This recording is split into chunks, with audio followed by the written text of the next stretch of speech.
everyone, and welcome to today's program, Nuts and Bolts of Arbitration, Mastering Mediation. I am Ala Policastro, Director of Education and Professional Development here at Beverly Hills Bar Association, and today it's my pleasure to introduce our speakers, Tracey Frisch and Marcus Quintanilla. Tracey is the Division Vice President of Mediation for the American Arbitration Association and the Executive Director of the AAA and ICDR Foundation. With more than 17 years at AAA, she leads initiatives to expand access to mediation and advance innovative dispute resolution practices globally. Tracey also teaches commercial arbitration laws as an adjunct professor at Pace University Law School and has extensive experience as a mediator, educator, and speaker on ADR topics across New York's courts and community mediation programs. Marcus is an international arbitrator, mediator, and counsel with more than 2 decades of experience resolving complex commercial, energy, technology, and cross-border disputes. A fellow of the Chartered Institute of Arbitrators, he has served as neutral in cases under major arbitral institutions including AAA, ICDR, SIAC, and SCIA, and as counsel in high-stakes international arbitrations across the Americas, Europe, and Asia. He also teaches international arbitration and mediation at the University of California, Davis School of Law. We can't wait to hear what they have to share with us today, so I'm going to turn it over to them. Great. Thank you so much. Thank you to the Bar Association for having us. And Marcus, thank you for joining me in this conversation about mediation. Oh, gosh. Yeah, it's really my pleasure. And by the way, I do want to say, Ala, that in addition to all those other hats that I wear with all those initials that you had to rattle off, I'm on the ADR committee of the California State Bar, or the California Lawyers Association. And we actually use the Beverly Hills Bar Association as one of our role models on putting together CLE programs. So you have a very tight-knit group and you just do great programming. So I was really honored to get the chance to join. Thank you so much, Marcus. Thank you. So, Marcus, I'm going to start the conversation today by really setting the stage. And you practiced as a big firm lawyer, and now you serve as a mediator across various types of matters. How has that transition shaped the way that you think about mediation as a tool for resolving disputes?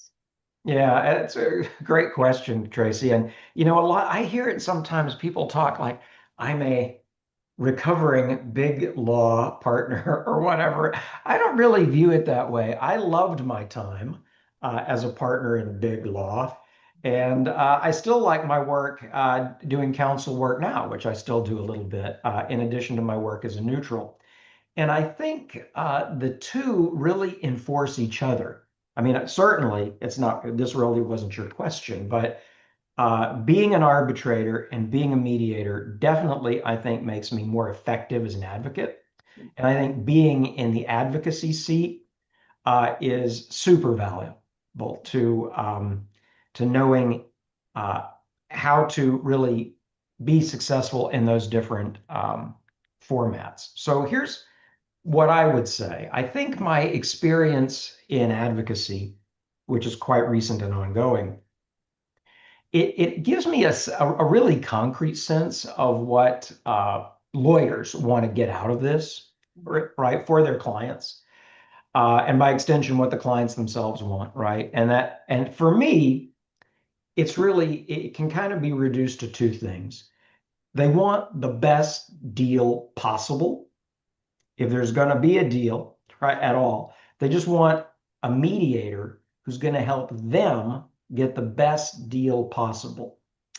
And secondly, they want, if a deal can't happen, they really want this whole process of mediation to prepare them for battle, right? They want to get some value out of it. So if it can't be a settlement on terms that they like, they at least want to get sort of unofficial discovery out of the process or get some assessment that helps them be more effective in the remainder of the case. And so those are the 2 things that I kind of built into my approach as a mediator. I want to deliver one or the other of those things so that, the parties and their lawyers are getting real value for it. Yeah, I think that makes a lot of sense. And I think coming from an advocate's perspective, you understand, like you said, like what the advocates are maybe looking to get out of mediation, right, for their clients. I hear a lot of times folks who are interested in transitioning from being an advocate to being a mediator. Oh, I can be a mediator. I've sat as an advocate, in hundreds and hundreds of cases, and I always try to press upon them that yes, and that gives you a wonderful perspective, but you need to have experience sitting in the mediator seat, before I Right. think you can really understand sort of what it takes and what's involved in being a mediator. I always encourage folks who are looking to do this transition to get cases under their belt, whether it's through court-connected cases or whatever it is, to have that experience sitting in the mediator seat, because I think it feels very different from that Oh, yes, perspective than it does, from the advocate's point of view. for sure. And what I would add to that is because my work as an advocate is quite recent and ongoing, I also have a really good sense of what lawyers are doing wrong Mm-hmm. and what their mindset is that it shouldn't be. Mm-hmm. Okay. And that's not me condemning them. That's me reflecting back on past Marcus, right? Yeah. Before I'd actually sat in this role, either as an arbitrator or as a mediator. I think if you're, let's face it, most of us are litigators who are involved in this process of dispute resolution, including alternative dispute resolution. Mm-hmm. And we are not fundamentally deal lawyers, most of us, right? If we were, we'd be business people or we'd be at least corporate lawyers or something, right? So most of us are just much more comfortable fighting than we are negotiating. And I speak even for myself in my when I was, in my role really as a trial lawyer and an arbitration counsel. There is a tendency to just think of the mediation as another parallel arena of battle. Okay. And in some ways that is true. And I think as our conversation develops, we'll get around to that. In some ways it's true, but in some ways it is profoundly not true. Mm-hmm. And I think you'll have some more questions for me down the road where we'll get into that. But as a mediator, it's helpful for me to know that the lawyers that I'm working with, at least at the very beginning of our relationship, are not necessarily thinking about this process the way that they should. Mm-hmm. And therefore, and that's no dig on them, that's just kind of the beast, that's in human nature. So that is kind of my first signal that I need to talk with them and work with them a lot in the background before we're even ready to make the mediation happen. Yeah. And from your vantage point, do you think mediation is underutilized? And if so, how could it add real value? So what do you think mediation, like, why does it remain underutilized? If you think so, in some cases where it could add real value, what's Yeah, the I think there? it is underutilized. Although, if you think about it, most cases settle, Mm, right? I exactly. mean, if cases are being tried, like what is it? I think you probably, as an institutional representative, have stats like right at your fingertips, but it's like 90% of cases that get filed get settled. Is that right? Yeah, Something like absolutely. that? I would say even probably less than 1% actually go to trial. Right. So And even then, if you're in that 1%, you're going to be waiting for a very long time to get yeah. your day in court. So what percentage of those settlements are preceded by mediation? Hmm. I don't really know. I don't know if you have a statistical Yeah. view into that. Do you have a statistical view into that? I don't have a statistical view, but I think that, oftentimes, and it's also when in the process, and I think Right. oftentimes the settlement comes eve of trial, versus sort of Correct. the value add by having an earlier conversation and an earlier, really engaged mediation. Exactly. So actually, that's exactly where I was going to go. And for those of you in our viewing audience, Tracy and I didn't really work this out in advance, but that's a perfect segue because as I see it, you're right, right? A lot of these, the vast majority of the cases are going to settle, but a lot of times they're going to settle at very close to the last minute after just a huge expenditure has happened and maybe someone blinks or someone, it's only, nothing focuses the mind quite like a hanging, right? And so when you're right at that moment and then you have all the evidence in front of you, boom, the settlement happens. But if a good mediator had been brought in much earlier in the process, I think a lot of those cases that are gonna settle anyway could have settled a lot sooner and Mhm. could have settled without as much expense and candidly the sort of human distraction and heartache that goes in with seeing a case all the way through. Okay. Mhm. So why do I think mediation is underused? For me, I think there are a few factors.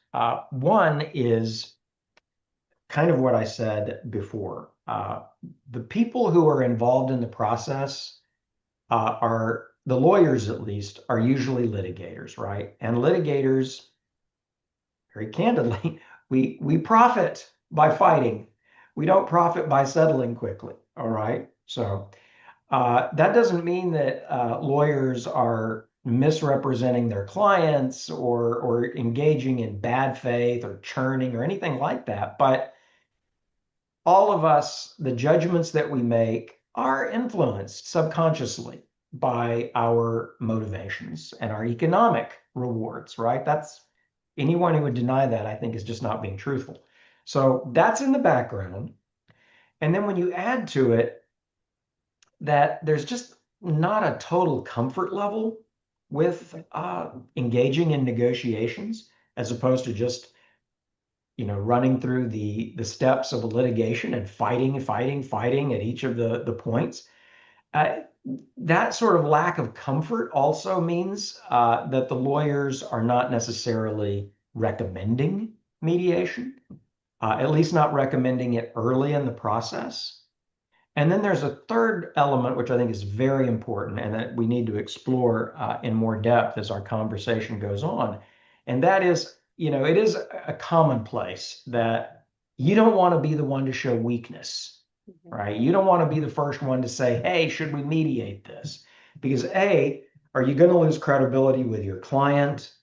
And B, are you going to show weakness to the other side, which can only hurt your leverage, right? If they perceive you as being weak, it's only going to strengthen harden their negotiation position, right? So I think all of those thoughts are going on, and net, that results in mediation not being activated as soon as in the process as it really could. And if those issues were addressed and the mediation process started earlier, I think it could produce economically measurable benefits for the Yeah. parties. Yeah. And I wonder, as you think about a case, particularly a litigated case, um, are there signals that you see in a case, legal, business, human, that Yeah. tell you that mediation might be especially effective? Yeah, that question sort of goes more to the perspective of counsel than it does for the mediator, right? Because Hmm. as a mediator, I'm just living my life waiting for someone to call me and say, hey, we want you to mediate. So once they call me, they've already decided that. Now, however, if I put myself in wearing my hat as attorney for the parties, when do I think mediation makes sense? Well, personally, I think mediation makes sense as soon as you have enough information about your case and about the other side's case to meaningfully begin making cost-benefit analysis of your own case behind the scenes. Okay. And again, I think, although, clients are becoming more and more demanding in my experience and more sophisticated in a lot of ways, I think gone are the days when you have clients, even clients with pretty big checkbooks, that just say, just go do scorched earth and come back to us a few $1 million later and we'll check in, right? They're being very careful with their litigation spends. Okay. So nevertheless, we really have to make a special effort from the very beginning of the case to start thinking about it, not just as what's our budget as lawyers to bring this case to point A, B, C, and then after trial, right? But thinking about it always in terms of what is the value proposition for the client and what is their cost benefit analysis for this case. And although this is not a little seminar on how to be a good lawyer for your client, exactly, that's just a really important piece of advice I would give, especially to our younger practitioners who are just kind of coming up into the practice. It's very natural that you're just focused on, be the best lawyer I can possibly be, learn how to take the best deposition I can possibly take, write motions, et cetera, et cetera. But all of us from as early as possible in our practice and in our involvement in a case should start thinking about what's the business proposition for the client and what's the value of this for them, and are they going to spend more than this case really should be worth, right? So once you have enough information to be able to say, here's how much I think we're going to spend on this case, and I have some sense of what our likelihood of success might be based on the discovery that's been developed thus far, and you're not just purely pulling stuff out of the air, then I think it's already time to start talking about mediation. Mm-hmm. And to that end, I don't know, I may be stepping over a question that you're going to get to later, but in my own practice, I think it's important to start getting clients ready for that concept of mediation and kind of a structured settlement process very early, i.e., at the beginning of your relationship with them. Let me just pause there because I know I've been rambling on for a long time here and you might have follow-up. Yeah, no, this is perfect because I really just next wanted to segue into how do you advise lawyers to raise the idea of mediation, not only with their own clients, but also with opposing counsel and maybe a skeptical client who says, what, you think we're going to lose? Why would you suggest mediation? Right. Right. And that's, as I kind of hinted at earlier, that's one of counsel's biggest concerns, right? That two-pronged concern of, is my own client going to think I'm chickening out? No one wants to give that message. And is the other side going to think, we now smell blood because the other side wants to settle? So how to overcome those things? That's let's take them one at a time. Yeah. And by the way, I really, I kind of want to get your perspective on this because I think you have been mediating for a very long time and quite successfully. And so you can give me some tips right here on this call, right? Which I'll incorporate into my practice. But I think as a lawyer, on the client side, what I like to do is kind of use that old Clausewitz comment, right? That war is diplomacy by other means, right? It's never going and blowing up cities and people and so forth. Tragic is never an end in itself. It's always a tool to political objectives. Well, similarly, a lawsuit is never an end in itself, right? It is a tool in achieving, usually, and when we're dealing with civil litigation, business objectives.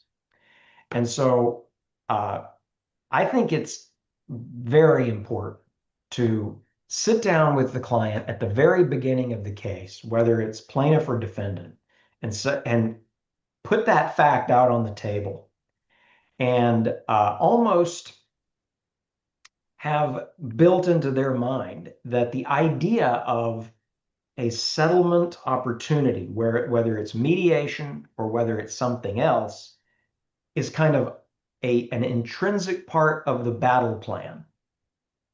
It's not just something, it's not like your whole focus is on trial. And then somewhere along the way, as everyone gets war weary and the client starts looking at their bills, that then we raise the issue of mediation. No, from the very, very beginning, we say, look, this is all that's going to happen in a case. Discovery is going to happen here. Then there's going to be motion practice. And if we get through that, then there's going to be this trial here. But we think it's really important to understand that most cases do settle. This case is probably going to be one of them. So we actually want to think about at what time in the process might we want to go for mediation, okay? And we can talk about why mediation as opposed to just pick up the phone and call opposing counsel and try to negotiate, okay? To me, that's an important fork in the road. Mm-hmm. But in a way, having mediation as a special event that is presided over by a third party makes it, I think, psychologically kind of a good little self-standing landmark in the process of each litigation. So I like to put it out there as something we're thinking of from the very beginning, and therefore, when I raise it, my client's not like, "Oh, wow, you're chickening out." No, this is part of the battle plan from the beginning. Now, what about how you raise it with the other side without losing credibility or et cetera? I'm really interested in your take on this, but I'll just give you my personal view. There are all kinds of lawyers in this world, okay? And there are all kinds of different ways of being highly effective as a lawyer in this world. And some people are highly effective by just being workaholic, extremist, mean, scorched earth, backbiting lawyers. I teach at law school, and I like to encourage them to be really upstanding, noble lawyers. I cannot lie to them and say that bad behavior doesn't sometimes pay. Sometimes it does pay. But life is too short, in my view. So that's just not my approach. And I've been fortunate enough in my own practice to, I can count many friends that I have acquired over the years who started off as opposing counsel. Okay. So let me put it this way. This does not mean you have to be chummy with your opposing counsel. And it certainly doesn't mean that you shouldn't really fight hard. Okay. Mm-hmm. But I think there is something to be said for picking up the phone early in a case and just introducing yourself in a way that is not through a firmly written letter, right?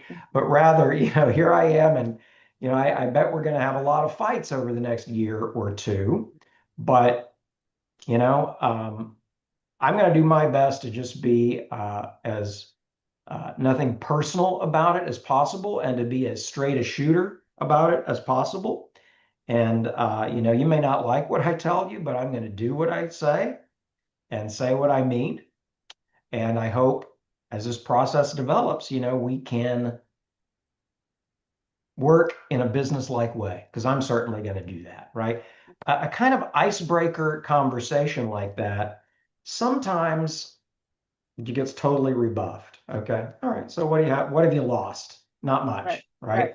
Sometimes it begins a dialogue that allows you to plant the idea of mediation really early in the process. Mm-hmm. Like, I think I don't think we're anywhere near being able to mediate this case because I don't know what kind of ammo you have, Mhm. right? But we will be finding out. And Right. when that happens, we'll both know what our reasonable negotiating positions are. And maybe we could think about mediation then. What do you think about that? Right. Mhm.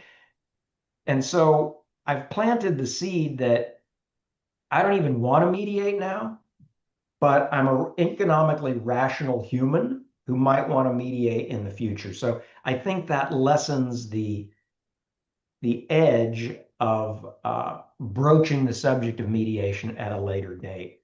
But Yeah. what do you think, Tracey? Yeah, so I also view mediation, not necessarily, and I know we've talked about this, you do too, as sort of like a one day event, right? So it's Right. a process, and it can be part of the process that goes along with the preparing the discovery and doing all the things that you would do as if you were gonna full blown go to trial. So I think also framing it both to your client and to the opposing party of like, do you want to get a mediator on board, to sort of start discussion, see where it goes, maybe we have some discovery disputes. Maybe we could just get those settled, sort of, kind of take it in pieces and not feel the pressure of like, this is like all or nothing. We're either going to settle this, at this Right. be all end all mediation session, or that's forever lost on us. But, Yeah. really seeing it as part of the process and something that can kind of go along with as you're doing other things, to litigate your case.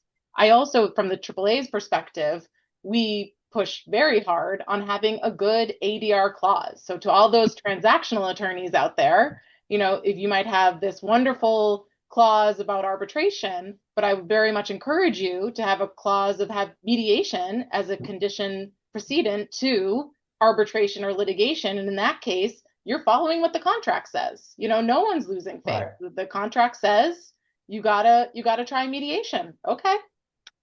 Correct. And you know what? So, Tracey, as was indicated earlier in our meeting today, I teach international arbitration at UC Davis Law School, and I also teach international mediation and negotiation. And it just so happens that yesterday I was Mm-hmm. teaching about arbitration clauses and what we called tiered dispute resolution clauses, Mm-hmm. which is this idea of having some kind of condition precedent to arbitration. Mm-hmm. Now, since we're giving advice on how to be a corporate lawyer in this program, okay, if you do that in your arbitration clause, it can be a very good thing, but be careful as how you structure it so that it can't be used for gamesmanship when you get to the time of a dispute, Yep. right? What I teach my students is, there needs to be a very clear triggering event. There needs to be a very clear period of time for the mediation to happen in. And then if for whatever reason it doesn't resolve the case, then the parties get to arbitrate. So you don't leave it kind of murky and open-ended so that one party can delay the process by saying, we haven't mediated enough, right? Mm-hmm. So that's one thing I would counsel. The other thing is the problem with those, I actually do like arbitration clauses that build in a mediation requirement, or at least a soft requirement. But I do think that the traditional model where the mediation is put as a condition precedent to even beginning the arbitration, say, or beginning the lawsuit, so you could have it that way as well, uh, is not optimal. Okay. And it's because right at the beginning of the dispute, most parties, or at least most outside lawyers, right, don't think they have enough information to make the mediation meaningful. So you'll go through the motions, if you will, of mediating, but you're not really ready to resolve the case. And so you're still going to go through another half a year or a year of disputes before there's maybe the real mediation, you know? So I haven't thought this through, and viewing public, I have not cleared this with Tracey, all right? So, but I think we need some thought leadership on how we can further improve our ARB clauses that maybe say something like, At some time prior to the arbitration, the merits hearing, the parties shall schedule a mediation.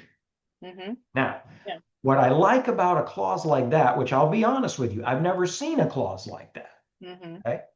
But it allows the parties to dispense with the premature mediation, but it gives them a really good anchor where neither of them loses face to have the arbitrator schedule in like a pause in the procedural timetable to conduct the mediation. Yeah, and we also have clauses that I have seen that say the mediation shall happen concurrently, with the arbitration, sort of have it Right.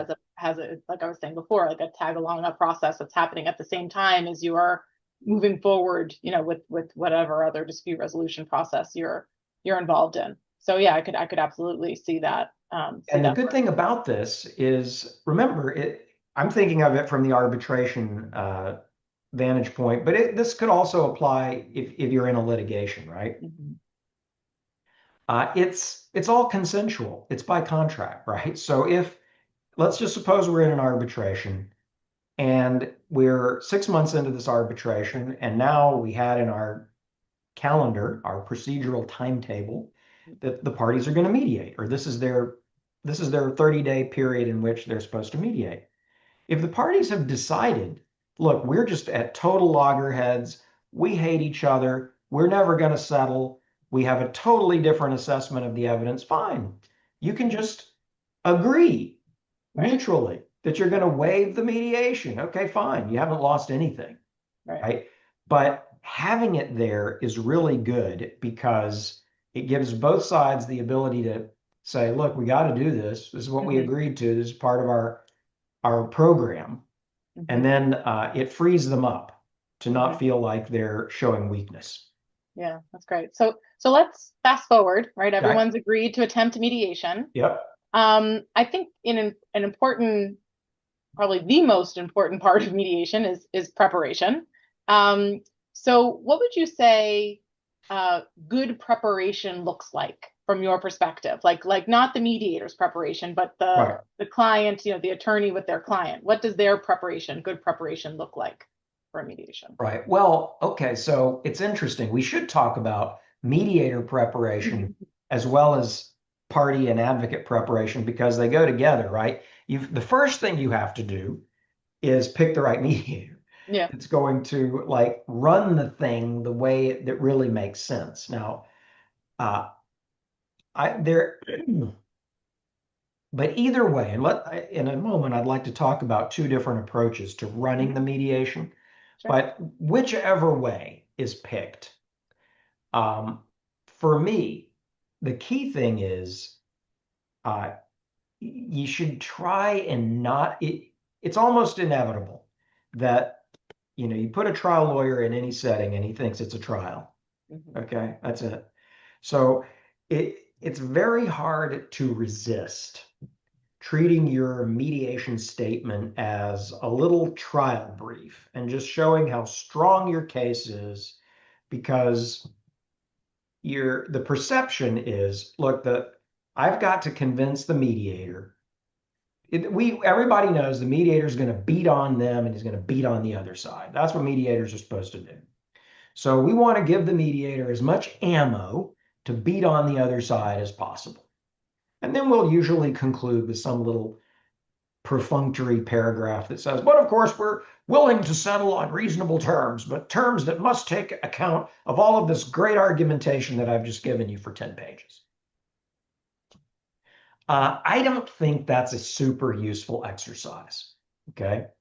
So far more important, and now how you exactly package it into your mediation statement, part of that depends on how, if the mediation statements are going to be confidential versus whether they're going to be exchanged, et cetera, et cetera. But I think the fundamental thought process has got to be developing a settlement analysis with your client, okay? And here's what I mean by that. And it sort of goes back to the days when I first started in practice, like the first 3 or 4 years of practice as a young lawyer.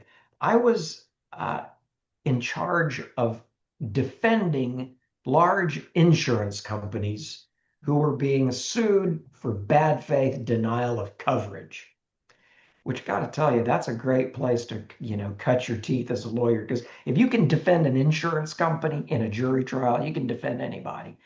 So, but the great thing about insurance company clients is they're in the business of being sued, right? So they are not strangers to the courthouse. And they always made us do these memos, right? That were, here are the facts of the case, and here's the key law of the case, and here's what our exposure is in principle, but here's what our percentage of winning looks like. So you discount it. And then here's how much it's going to take the budget to actually get us to trial, right? So as a young lawyer, I thought these percentages are kind of like BS. We're just like pulling them out of our minds. 65% chance of prevailing on this motion, right? Yes, that's true. They are a little bit artificial, but it's a good exercise to already get you and the client thinking in an economically rational way, to come up with actual numbers. This is what we think at this moment in time would be a rational settlement range. Okay. I think that's the exercise you should do with your clients. And depending on how your mediator runs the mediation, that may be actually also what you want to share with the mediator. Maybe you pad it. But, it's going to be irresistible for you to, overstate your chances of success to the mediator. That's fine. He or she will whittle you down, right? But the point is, putting that as your framework from the get-go, I think is super useful. It's useful for you, it's useful for your client, and it's useful for the mediator. Much more so than just this brief about how great your case is, and the other side has another brief that says how great their case is. Yeah, no, I think that's a great point, and doing that sort of risk adjusted analysis, I think is crucial, in any case, and particularly when you're entering into mediation, and like you said, so you can talk about it with your client in a rational, sort of objective way, and look at the economics of the case. So I think that's very good advice. What would you say, and maybe you feel like you've already done this, but what are some other common mistakes that lawyers might make when preparing clients for mediation? So other than just the brief and sort of being, sort of just putting your litigation brief into a mediation brief, what are other sort of common mistakes that they could be avoided? Well, I think you could do two things that I frequently see that are done wrong, right? One is you're treating your client like you're preparing them for a deposition, or you're preparing them for being on the witness stand. Because again, that's just transposing into the mediation setting really a different animal, which is trial, okay? So that's not helpful. Instead, you really want, and that's why I said the settlement analysis is important, you want to get their buy-in to how you've presented your settlement analysis to the mediator. It is still important that they be consistent with you, right? And so your telling of the story and your assessment, you called it a discounted risk assessment, you got to have their buy-in with that, right? And so then related to that point is, how do you prepare? I think you do have to have a discussion about what the mediation is going to look like. You need to talk with the client about what things the client is going to say versus what you're going to say.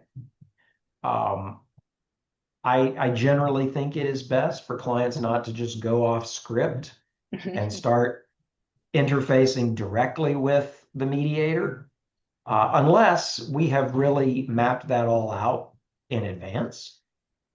Usually a mediator will not want to step on counsel's toes, right? After all, counsel are the ones who recommend mediators for the most part, right? So I don't know mediators who really want to make counsel look bad in front of their clients. I think that is a highly disadvantageous thing to do from a business standpoint as a mediator.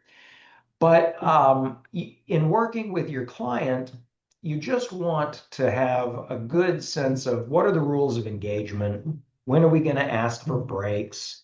What kind of things are we going to discuss between us before we front them to the mediator? Those are, for me, the key preparation elements. What do you think there are some biggies that I've missed? Yeah, the only other thing I think is talking to your clients in terms of like, what are their interests, in this case, in settling this case, right? So part of it is definitely financial, and that's what the risk analysis is gonna get you at. Maybe time, right? Time commitment, financial commitment, right? That's a big part of it.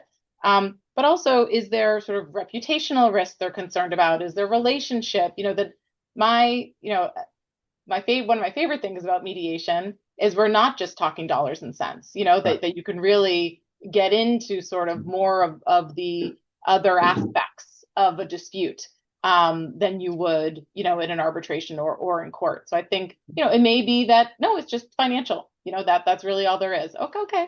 But there may be sort of other things that are important to the client that they could get from the mediation. Absolutely. And I'm really glad you mentioned it because for me, that settlement analysis should also include those kinds of factors. And that's probably where we fall the shortest usually as lawyers, is we don't really probe whether they're, what are the real business interests as opposed to just our positions that we're taking about on this legal issue. Here's how likely we are to win, et cetera, et cetera. Maybe the thing that's really important is not, is the damage is X or is it 5X, but this has to get decided within 6 months or we're going to have this other really big problem, right? So focusing on interests, I agree, totally key. And then you alluded to this before, and I want to make sure we get to it. So the role of the mediator, right? So clients often ask, I think, what exactly is this mediator going to do? Like, what is mediation? So I'm wondering, from your perspective, how do you describe your role to the parties? At the outset, obviously, some parties may be very familiar with mediation, some parties may not. So particularly for someone who's not, how do you describe what your role is as the mediator?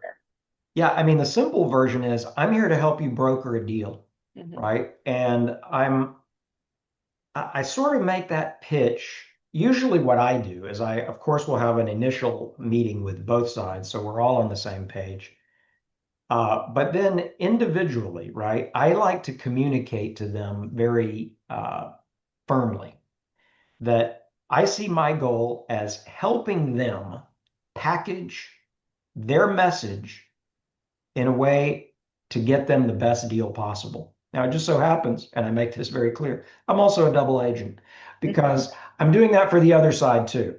So here's what I'm never going to do. I'm never going to lie to either side. I'm never going to misrepresent to either side. For me, I mean, I think for me, having the parties trust that they feel that I'm a straight shooter is very important. Okay. So I maintain that religiously. But within that framework, every volley that goes back and forth, I'm there. Yes, I press on the parties to say, you know what, you think 75% chance on this argument? Let's look at why. Maybe that's not so, right? So I will do that. But I'm also, at the end of the day, always there to help them package their next communication to the other side in a way that I think is going to help move the needle with the other side. And you talked a moment ago about a lot of mediators and a lot of I think the classic concept of mediation is this one and done event, right? Where here we've been slogging through this litigation or this arbitration for a year or more, and now we're going to have dun, dun, dun, dun, there's going to be this mediation, and we're going to prepare for the mediation, and we're going to sit in the mediation, and maybe there are some mediators out there who are like $20,000 and $30,000 a day mediators. I'm not one of those. And then you're going to go into this mediation, and then it's either going to be a flop after 2 hours, or it's going to grind into the night and it's still going to flop, or maybe it's actually going to settle everything. In some cases, that is good. Some parties need that kind of event to psychologically bring them together. Okay. And one of your tasks as lawyers is to figure out if that's the case, right? But it's not always the case, especially if you have already programmed your client to know that a mediation phase is a natural part of the proceeding. Because another way of doing a mediation, and it's more my approach, is yes, there's an initial meeting with the parties, but a lot of there, and yes, there should be a day on the calendar, which is the official mediation day, but really a whole lot of the negotiation, sometimes all of the negotiation, happens before the mediation day. The mediation day gets taken off calendar because we've already reached a settlement. And I've done that through just kind of shuttle diplomacy over a period of weeks or months. Sometimes that can be, I think, very successful. Yeah. And I've also had the experience where after the mediation day, there's still a few loose ends that the parties, might want to do some Right. homework on. And then you don't need to have another, convening. You just have conversations, after the official Correct. session. And that's, how it ends up, being Really, settled. it's a neck and a tail that often do wag the dog, right? So yeah, you need that mediation event, but really very important work can be done both before and, you're right, Tracey, afterwards. And just being prepared for that is a good idea. Yeah. Yeah. So I want to move to sort of integrating mediation into legal practice, and I think we've covered most of this. But what would you say for lawyers looking to integrate? And you gave some tips, sort of giving the conversation to your client, saying this is going to be part of our game plan. But is there anything else you think for lawyers looking to integrate mediation sort of more systematically into their practice? Is there advice that you would offer them? Well, everything that we just said, plus the one thing that I never did before I became a neutral that I think would be a great idea is, if you have the time, take a mediation course. They have short ones and they have longer ones. If you actually were ever interested in becoming a mediator, there are most jurisdictions have this requirement of a 40-hour mediation program that usually lasts a week, and different law schools offer them at different price points. But wow, you learn a lot. And I think it can help you if you're actually interested one day in being a neutral, it's a great way to get started. But even if you want to be counsel and for clients as an advocate, right? I think that kind of training could be really good, especially for litigators who, as I said, aren't necessarily always just naturally at home in negotiation. Yeah. And I've seen more law schools, which I'm excited about, and organizations, the AAA offers, and I think other organizations do too. I've seen training for advocates in mediation, representation in mediation. I've seen, some law school competitions about representation in mediation. So, I think that that's so important, that it's not necessarily sort of a natural skill set, and it's not something that they're traditionally teaching in law schools, right? They're teaching you how to become a transactional attorney or litigator, I don't know, whatever they're teaching in law schools, but it's not necessarily to be an advocate in mediation.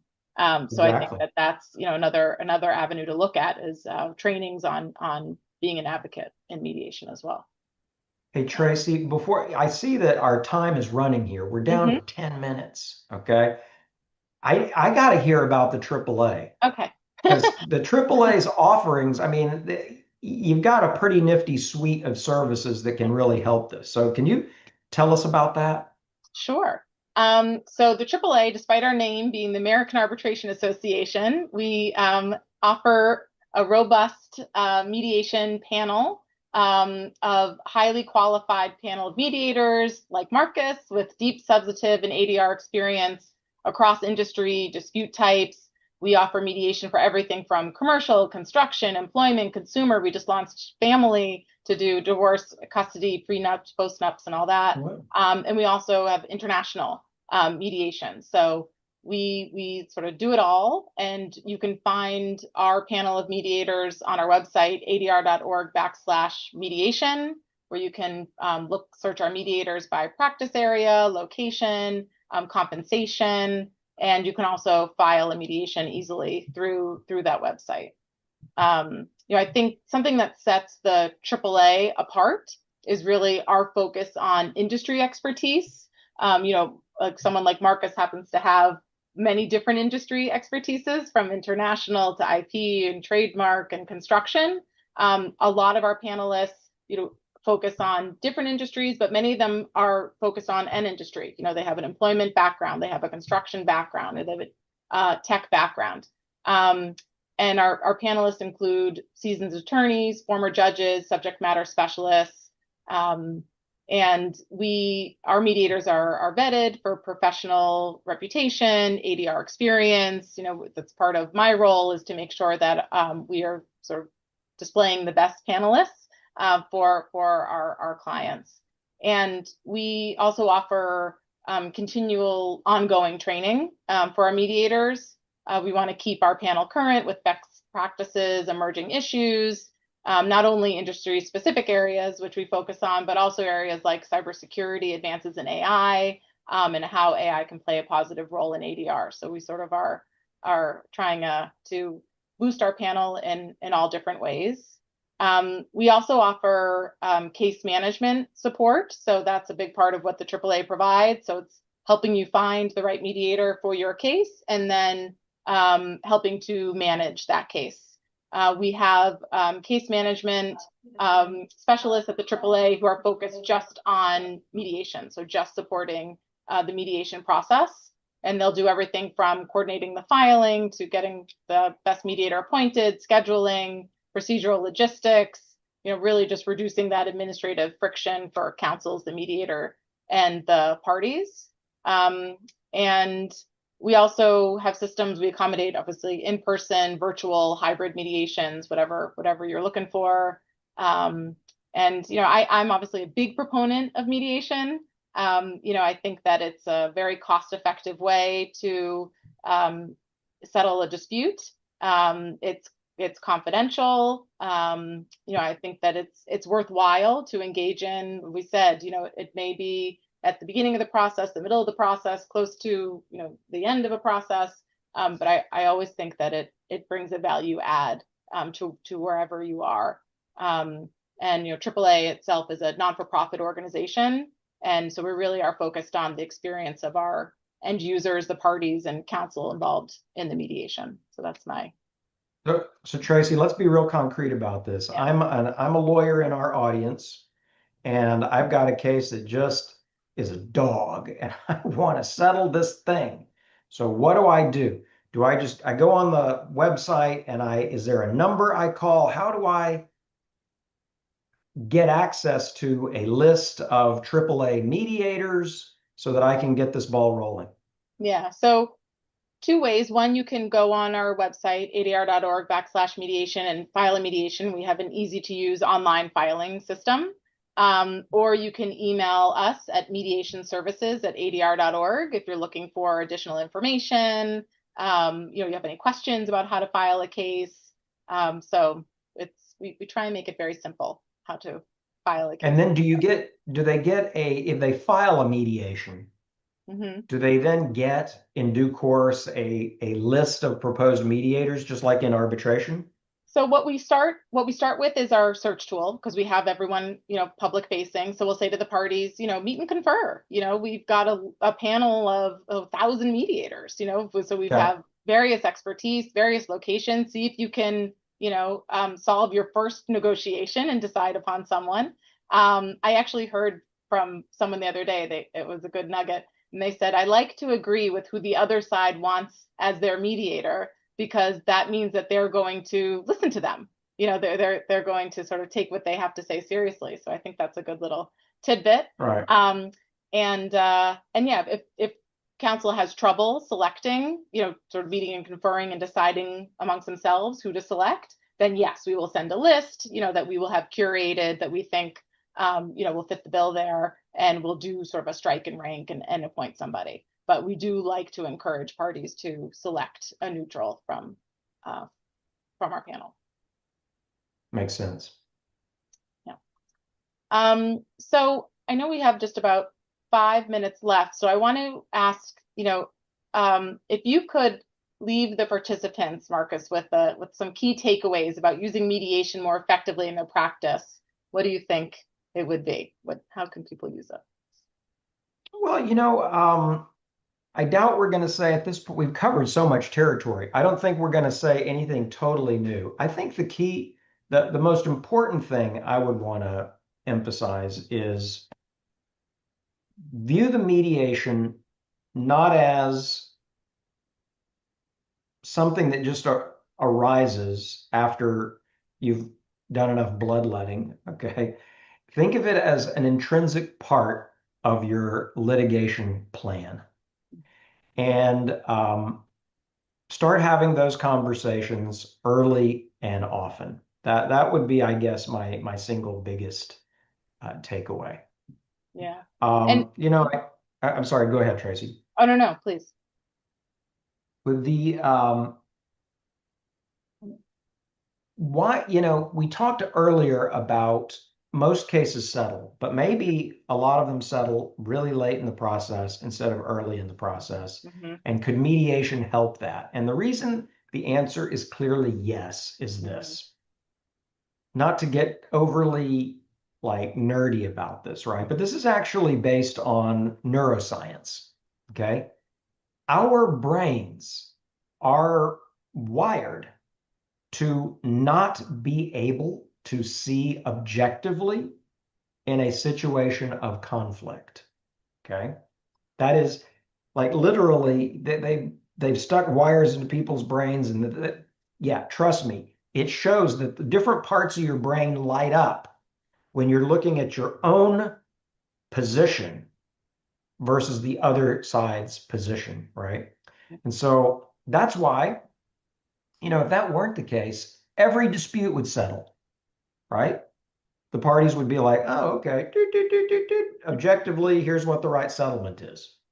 That doesn't happen not because we're dumb, not because we're greedy, right? But just because we can't. And so getting a neutral party in there who's going to help you and help the other side overcome some of this innate cognitive bias, I think is really helpful. That doesn't mean that they have to be kind of singing Kumbaya and things like that, right? I find, at least in most business disputes, that's not all that productive.